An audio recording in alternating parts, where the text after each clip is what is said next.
నమస్కారం, welcome to I dream ధర్మ మార్గం కార్యక్రమానికి స్వాగతం. నేను మీ విజిత.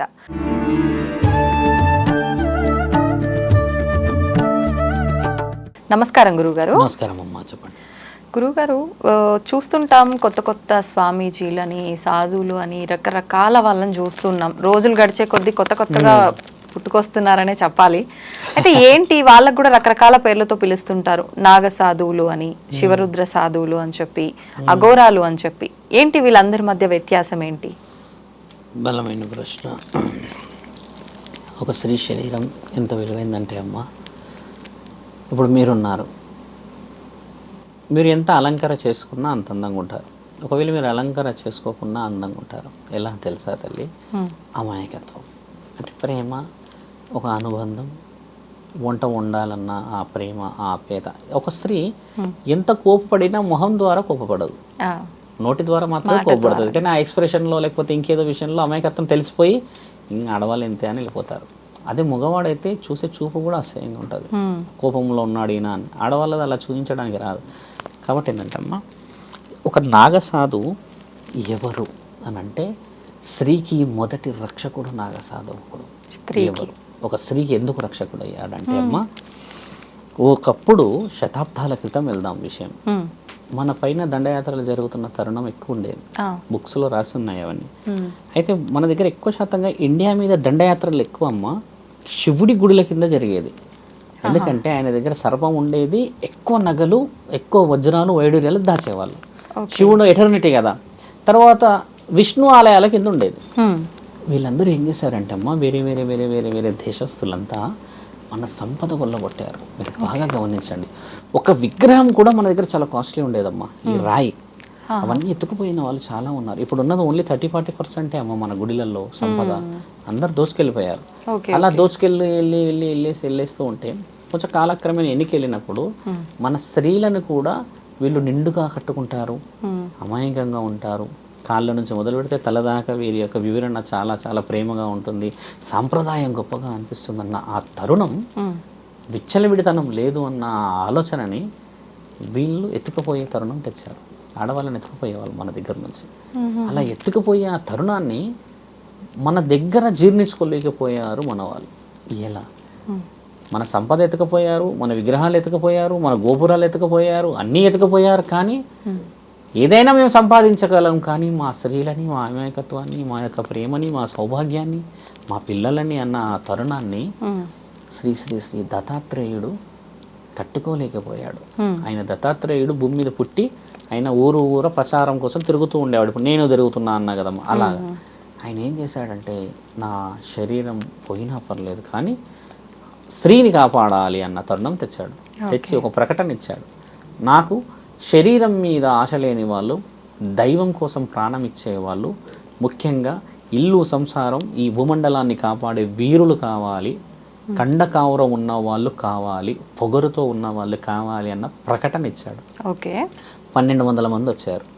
1200 మంది రాగానే అందులో 500 మందిని ఫిల్టర్ చేశాడు మైక్రో లెవెల్లో. మీకు 12 సంవత్సరాల శిక్షలు ఇస్తాము, దానిలో ఒక స్త్రీపై వ్యామోహం ఉండకుండా మీ అంగస్తంభనని తీసేస్తాము అని కర్రతో కొడతారు. అక్కడ అంగస్తంభన జరగదు. ఇంకా వాళ్ళకి ఎప్పటికీ స్త్రీ పైన వ్యామోహం రాదు. ఒకటి. రెండవది, మీరు నీళ్ళల్లో కానీ, ఏ అడవిలో కానీ, మంచులో కానీ మీ ఊపిరిని బిగించి ఉండాలి, దానికి శిక్షలు ఇస్తాము. 4 నుంచి 8 గంటల ఊపిరి ఆపవలేను. ఇదొక విద్య.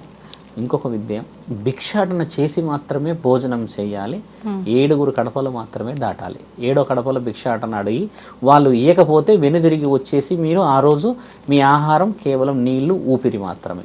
మళ్ళీ నెక్స్ట్ డేనే 12 లోపే భిక్షాటన చేయాలి. ఇలా నియమాలన్నీ పెట్టి తల్లి 12 సంవత్సరాలు మహావిద్యలను నేర్పించి శరీరాలని, రుద్రాక్షలని, వారి యొక్క కేశాలని అత్యంత బలముగా చేసి 12వ సంవత్సరం 3 కుండలు ఈ చేతిపైన, ఈ చేతిపైన, నెత్తిపైన ఇలా పెట్టి, ఒక ఈ ఎడమ కాలుని ఈ కుడివైపు పెట్టి నించోపెట్టి ఉన్నప్పుడు ఆ 3 కుండలు కదలకుండా, నీ కాళ్ళు కదలకుండా 3 నిమిషాలు కర్రతోని మగవాడి అంగస్తంభన పైన కొట్టుతుంది.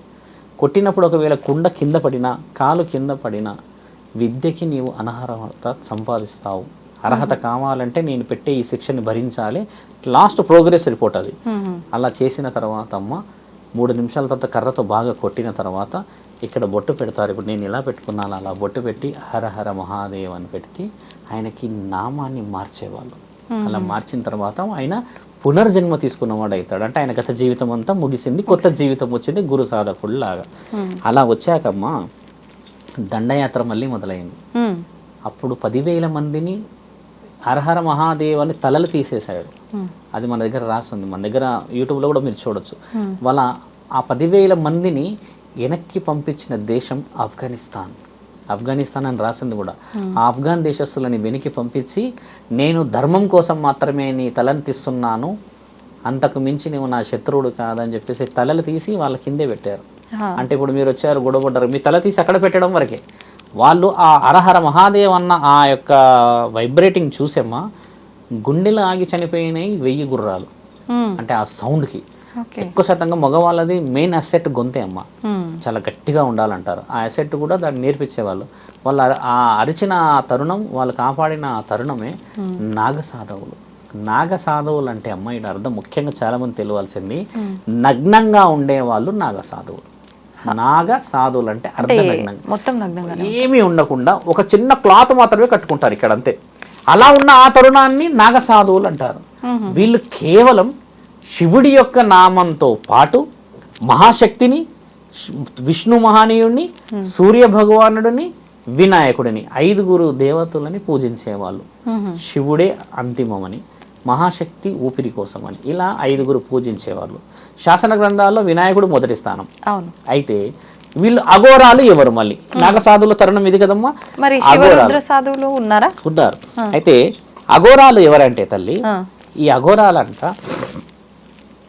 జీవితంలో ఓడిపోయిన వాళ్ళు అఘోరాలు. అంటే రెస్పాన్సిబిలిటీస్ తీసుకోలేక వదిలేసిన వాళ్ళ, ప్రేమించి మోసం చేసి ఆడపిల్లలు వెళ్ళిపోయిన వాళ్ళు, వచ్చిన భార్య సరిగా చూడకపోకుండా ఈయన జీవితం మీద విరక్తి రావడాలు, స్నేహితులు మోసం చేస్తే జైలు శిక్షలు అనుభవించిన వాళ్ళందరూ బ్రతుకుతే ఈ శరీరం పుణ్యకార్యక్రమాలకు బతికిస్తాం లేదంటే చేద్దాం అన్న వాళ్ళే అఘోరాలు.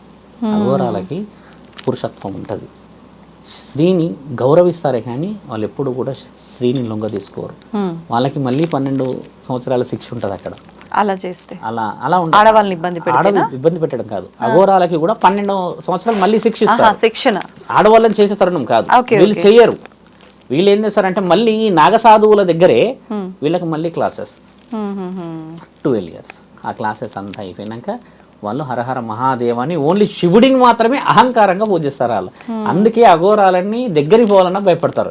చాలా సీరియస్ గా, చాలా నాగసాధువులు అలా ఉండరు. బోలియే మాతాజీ క్యా చాహియే అని కొంచెం రెస్పెక్టబుల్ గా మాట్లాడండి. వాళ్ళ విద్యా తరుణం వేరు, వీళ్ళ జీవితంలో అన్ని ఓడిపోయి వస్తారు కాబట్టి కనబడిన వాళ్ళు శివుడే అన్న ఆలోచన అగ్రెసివ్తోనే ఉంటారు. మీరు ఎక్కడ మీ కనుసైగల తేడా వచ్చినా కూడా వాళ్ళు ఊరుకోరు. ఇది అఘోరాల తత్వం. శివరుద్రాల సాధువులు అనేవాళ్ళు, సాధువులు ఎవరంటే అమ్మ కుటుంబంలోకి వెళ్ళి ధర్మ సందేహాలని చెప్పి సౌభాగ్యం ఏ విధంగా కాపాడుకోవాలి, ఇల్లు సంసారం క్షుద్ర పూజలు ఇంటి ఇలవెల్పులు కులదైవాన్ని ఏ విధంగా పూజించాలని చెప్పేవాళ్ళు సాధువులు. వాళ్ళని శివరుద్ర సాధువులు అన్నా కూడా ఓకే, యాక్చువల్లీ సాధువులు అంటారు. సాధువులేమో ఇంటిని కాపాడితే, అఘోరాలేమొచ్చేసి సమాజాన్ని కాపాడితే, నాగసాధువులు వచ్చి దేశాన్ని కాపాడారు. ఈ ముగ్గురు చేసేది ఎవరి కోసం? శివుడి కోసం. శివుడు ఎవరి కోసం చేయమన్నాడు తల్లి? చిరునవ్వు కోసం. ఆ చిరునవ్వు ఎవరు తల్లి? మీలాంటి ఆడపిల్లలు, అక్కలు, చెల్లెలు, అమ్మలు. ఈ ముగ్గురు ఆడపిల్లల్ని కాపాడడానికి వచ్చిన వాళ్ళే నాగసాధువులు. ఇదంతా ఎక్కడ చరిత్రని హీనులు చేయలేరు వీళ్ళు. చాలా మంది ఈరోజు క్షుద్ర పూజలు చేస్తున్నారు కదమ్మా. నా పేరు శివరుద్ర, ఒక్క క్షుద్ర పూజ కూడా చెయ్యడు శివభక్తుడు. శివాలయంలో కూర్చొని వచ్చిన ఆడపిల్లని అమ్మ మరి బాగుండు, భర్త కొట్టుతున్నాడా, ఓకే కొట్టిన తర్వాత మీ విధంగా ఉండు అని చెప్పి క్షుద్ర పూజలు చేసే వాళ్ళు ఏం చేస్తారో తెలుసా అమ్మ? భర్త కొడుతున్నాడు అని అంటే ఈవిడని ఒక విధంగా మానిటర్ చేసేసి ఆయనని మొత్తమే ఇంకా ఫిట్స్ తర్వాత వానికి ఇంకేదేదో వచ్చేలా చేసేసుకుంటారుగా. అది గుణపాఠం కాదు. జీవిత సౌభాగ్యం ఏం తెలుసా తల్లి? ఆయన గారు జీవోత్సవంలా ఉన్నా పక్కనే ఉండు, నువ్వు ఒక శవంలా అయిపోయినా నీకు పుణ్యమే దక్కుతుంది, నీవు పుణ్యశ్రీ అవుతావు అక్కడ. ఇక్కడ అలా లేదు, ఆయన వెళ్ళిపోతే అయిపోతుంది, ఇంకా పెన్షన్ డబ్బులు నాకే మొదలవుతాయి. ఇలా తరుణం ఇది తప్పు. అఘోరాలది ఏంటంటే శివతత్వం. ఈ మీరన్న మిగతా వాళ్ళు ఏంటంటే అఘోరావేశంలో ఉన్న క్షుద్ర పూజలు చేసే మూర్ఖులు, వారిని కనిపెట్టాలి. వాళ్ళని కనిపెట్టకపోతే ప్రమాదం తల్లి. ఇప్పుడు ఒళ్ళంతా విభూది రాసుకుంటారు కదా వాళ్ళు, దానికి అర్థం ఏం తెలుసా తల్లి? వాళ్ళు విభూది రాసుకోరు వాళ్ళు ఒళ్ళంతా. ఈ బూడిద ఇది వనమూలికల సముదాయమైన శరీరం కదా, ఈ బొక్కలు ఈ శరీరం అంతా కాలినాకమ్మ ఆ మైక్రో లెవెల్ ఆర్గాన్లో ఉన్న ఆ పవర్ వాళ్ళు రుద్దుకున్న ఈ శరీరానికి పురుగులు పట్టకుండా ఉంటుంది, అందుకని రుద్దుకుంటారు. అంతేగాని వాళ్ళు రక్షణకి, ఎందుకంటే వాళ్ళు మంచులో ఉంటారుగా, వాళ్ళ తర్వాత ఎప్పుడు కూడా వాళ్ళు శ్మశాన వాటికలో మంట పక్కన ఉంటారు కదా, దానికి రక్షణ ఇది, శరీరానికి రక్షణ. దాంట్లో అర్థం ఇంకేమీ లేదు. పరమాత్ముడు ఎందుకు ఆయన వేసుకుంటాడు విభూది భస్మాధారణ పరమాత్ముడికి ఎందుకు చేస్తారంటే, నా పిల్లలని నాలో కలపండి అని చెప్తే ఇలా జల్లడబడతారు అష్టసుగంధాలతో. శివుడి తత్వం ఆయనే వేసుకున్నప్పుడు ఆయన ఎంత వనమూలిక సంబంధం మన శరీరానికి ఇచ్చాడు కదా తల్లి, దీని అర్థం అది. ఒళ్ళంతా ఈ ఎంటికలు అనేది ఎందుకు ఇస్తారంటే, అమ్మ నీ శక్తి ఈ హెయిర్లో ఉంటుంది. ఇంతవరకు ఏ దేవుడు కూడా లేడు, మీరు గమనించండి, ఎంటికలు పెద్దగా లేకుండా ఏ దేవుడు లేడు ఇక్కడ, అందరికీ హెయిర్స్ పెద్దగా ఉంటాయి. శక్తి ఒక స్త్రీకి కానీ ఒక పురుషుడికి కేశ, ఈ కేశాలే. ఒక 100 సంవత్సరాల క్రితం వెనక్కి పోదామమ్మా, ఇద్దరికి సేమే ఉండేటి హెయిర్స్, ఆడవాళ్ళకి మగవాళ్ళకి అంతే. ఇక్కడ కూడా ఈ చిన్న చిన్న లేవు, చిన్న చిన్న పాశ్చాత్య దేశాల నుంచి వచ్చాయి మనకి. కాబట్టి ఏంటంటే ఈ ఎంటికలు వాళ్ళు పెంచడానికి గల కారణం, దీని మీద కూడా 1200 రుద్రాక్షలు పెట్టగలరు వాళ్ళు, అంత శక్తి ఉంటుంది ఆ హెయిర్స్కి. వాళ్ళు చూస్తాంగా ఎంటికలు ఇక్కడ నుంచి వదిలిపెడితే రుద్రాక్షలు ఉంటాయి. ఈ కేశఖండన లేని వాడు అఘోరాకి సిద్ధం కాలేడు. ఈ ఎంటికలు అనేది పెంచకపోతే అమ్మ నీకు అర్హత రాదు ఈ శరీరానికి. బాగా గమనించండి, మొత్తం ముస్తాబయ్యి నీకు ఎంటికలు లేకపోతే తల్లి ఇంకా దానికి ఉన్న, మీరు ఆలోచించండి, ఆడవాళ్ళకి కూడా అదే. ఈ అఘోర తత్వానికి ఈ హెయిర్స్ చాలా ఇష్టం. ఇప్పుడు నిన్న ఎంటికలు వదిలేస్తే నడుముల దాకా వస్తాయి, పౌర్ణమి రోజు మాత్రమే వదిలేస్తాం, మిగతా రోజులు వదిలేను. అంటే ఆ రోజు మేము కూడా కొన్ని పూజల్లో కూర్చుంటాం, దైవాధీనంలో నేను తండ్రికి దగ్గరగా వెళ్ళాలన్న ఆలోచనతో చేసి కొన్ని నియమ నిబంధనలు పాటిస్తాం కదమ్మా. ఇది లేని వాళ్ళని గమనించేయాలి, ఈయనకు పూజ వస్తుందా రాదా అని. ఇప్పుడు మీరు అది తీసి దువ్వటం అవన్నీ చేస్తారా? చేయమని ప్రశాంతం, చేసుకోకపోతే అంత పెద్దగా ఉంటే రాదంటారు కదా, మీరు చూసుకోవట్లేరు ఆడవాళ్ళు అంత పెద్దదాన్ని. అలవాటు అలా అంటే కొంతమందికి ఇట్లా ఉన్న గడ్డలు కట్టేసి లోపల అలాగే ఉన్నాయి తల్లి. మరి ఎట్లా దువ్వడానికి వస్తుంది అట్లా? అంటే మొత్తం అంతా మీరు అన్నట్టుగా అంత నీట్ గా అలా తీసి అంత లేదు తల్లి. దాన్ని ఒక తరుణంగా తీసి చుట్టి అలా కట్టేసి నీటి పెట్టుకో. ఈ మధ్యలో అంతా కట్టేసింది, దాన్ని తీసేసి అలా పట్టి పెడతాం, ఇలా కిందకి వదిలేస్తాం. మీరు అన్నట్టుగా ఏంటంటే రోజు దాన్ని షవరింగ్ చేసో లేకపోతే దాన్ని రోజు కావాలి డ్రైయింగ్ రియల్ హెయిర్ తీసుకోండి. ఇది బిజినెస్ చాలా పెద్దది, బిజినెస్ హెయిర్స్ మీకు తెలుసు కదా. పొద్దున్నే మొదలవుతారు వాళ్ళు మైకులు పట్టుకొని 2000కి ఇచ్చేస్తాము, ఇచ్చేయండి అనేది పెద్ద బిజినెస్ అది. హెయిర్స్ అన్ని రియలే. కాబట్టి చాలా మంది అడిగారు కూడా, క్వశ్చనింగ్ ఏం చేస్తారంటే, స్వామి మీ జుట్టు అంతుంది ఆ పైన గూళ్ళు కట్టుకోవచ్చు అంటే, నేనేమైనా ఇల్లు కట్టుకొని ఆయన అని మెసేజ్ పెట్టిన కింద కామెంట్లు. ఇది లేకపోతే శుభరుద్ర అనే ఒక మాటకి విలువ రాదు. ఎందుకంటే శుభరుద్ర ఎవరికి బానిస? శివుడికి బానిస. మరి శివుడికి బానిస అని అంటే మరి మనం కూడా ఆ భక్తికి కనబడాలి. భక్తి ఇలానే ఉంటే వస్తుందా అనే తరుణాన్ని పక్కన పెడితే అమ్మ, మనసు ఈ శరీరాన్ని కేర్ చేయాలి. ఒకసారి వెనక్కి చూస్తే చరిత్రలో పెద్ద శాస్త్రవేత్తలందరూ ఈ వీటిపై దృష్టి పెడితే ఇది వీటిపై దృష్టి రాదని చెప్పి దీన్ని వదిలేశారు. దీని ముఖ్య కారణం అది. ఊరికే నువ్వు దీన్ని కట్ చేస్తావు, మళ్ళీ ఇటువైపు అంటావు అటువైపు అంటావు, అబ్బాస్ కటింగ్ అంటావు, పవన్ కళ్యాణ్ కటింగ్ అంటారు. ఇన్ని కటింగ్లకు దీనికే కాన్సన్ట్రేషన్ పోకుండా దాన్ని వదిలేశారు. ఈ సాధు లక్షణాల్లో ముఖ్యమైనది అదే తల్లి. శివుడికి లేదు అలాగా, శివుడి పద్ధతి వేరు. శివుడు కట్టింది ఏంటంటే అన్ని కష్టాలను కడతాడు అక్కడ, ఆయన అన్ని జడలు వేరు, మళ్ళీ దాని తరుణాలు వేరే ఉన్నాయి. కాబట్టి ఏంటంటే కొంచెం భక్తిలో అలా పోవాలిగా తల్లి, మార్గం అది. మీరు అన్న విషయాలు అవి తల్లి, ముగ్గురు విషయాలు అవి. అయితే మొత్తానికి ఇది డిఫరెన్స్ వీళ్ళ ముగ్గురు మధ్య, మంచి డిఫరెన్స్. థ్యాంక్ యూ అండి, ధన్యవాదాలు తల్లి.